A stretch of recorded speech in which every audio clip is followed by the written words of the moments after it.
जीवन के प्राथमिक 7 सुख कौन से हैं? आइए जानते हैं। नंबर 1, सुख का संबंध हमारे दिमाग से है। अगर बुद्धि स्थिर और क्रियाशील रहेगी तभी हम कह सकते हैं पहला सुख निरोगी काया। नंबर 2, कुल मिलाकर रोग कोई भी हो, सर्वप्रथम वह दिमाग को कमज़ोर करता है, फिर अनेक बीमारियों को आमंत्रित करता है। अर्थात हमारे शरीर में किसी भी प्रकार का कोई भी रोग नहीं होना चाहिए, कोई बीमारी नहीं होनी चाहिए, कोई कष्ट नहीं होना चाहिए। किसी भी प्रकार की पीड़ा से मुक्त शरीर ही पहला सुख है। नंबर 3, चरक संहिता की माने तो कोई भी बीमारी होने पर सबसे पहला असर हमारे दिमाग पर होता है और कोई भी दवा लेने पर भी सबसे पहले वह दिमाग के हिस्से पर ही प्रभाव डालती है। कहते हैं कि मन चंगा तो कटौती में गंगा।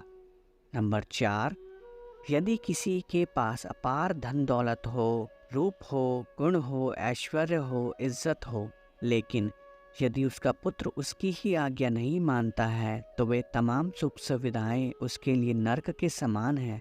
पुत्र का आज्ञाकारी होना अति आवश्यक है। नंबर 5, सभी प्रकार के सुख सुविधाएं होते हुए, रूप सौंदर्य होते हुए, विभिन्न प्रकार के विलासिता के साधन होते हुए भी यदि पत्नी अच्छे लक्षणों वाली नहीं है तो जीवन में सुख नहीं हो सकता। इसलिए एक पत्नी का सुलक्षणा होना अति आवश्यक है। नंबर 6, जिस व्यक्ति के माता और पिता जीवित होते हैं वह व्यक्ति सभी सुखों को पा लेता है। माता पिता की सेवा करने का अवसर प्राप्त होता है और माता पिता का आशीर्वाद हमेशा बना रहता है, तो माता पिता का जीवित रहना भी एक प्रकार का सुख है।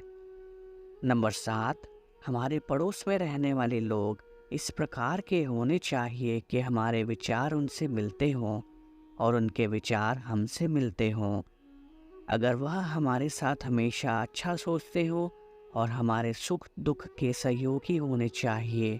अन्यथा यदि सभी प्रकार की सुख सुविधाएं होने के बावजूद भी पड़ोसी लड़ाकू दुर्व्यवहार करने वाला हो और हमारी हानि करने वाला है तो वह भी एक प्रकार का दुख है। इसलिए पड़ोसी का अच्छा होना सुख माना गया है और मुझे सुख आपके एक सब्सक्राइब से प्राप्त होगा। कृपया चैनल को सब्सक्राइब करें। आपका धन्यवाद।